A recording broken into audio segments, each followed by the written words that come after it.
If you want to sell your NFTs using Trust Wallet in 2025, in this full step-by-step guide, I'll show you how to do it safely and easy, even if you're new to NFT. So let's jump straight into it.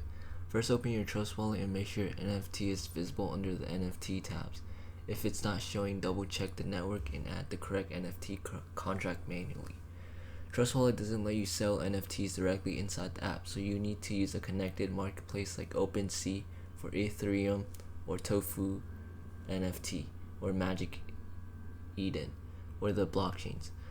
In your Trust Wallet, go to the app browser. Visit the NFT marketplace of your choice. Let's say OpenSea. Then tap Connect Wallet and choose Wallet Connect. Then scan the QR code or confirm an app. Once connected, go to your profile, find the NFT you want to sell, and tap Sell. Choose the price, duration, and listing type, fixed price or auction. Then confirm the listing by signing the transaction in Trust Wallet.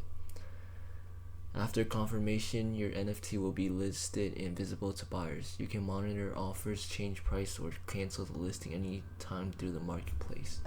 If this video helped, make sure you subscribe and like.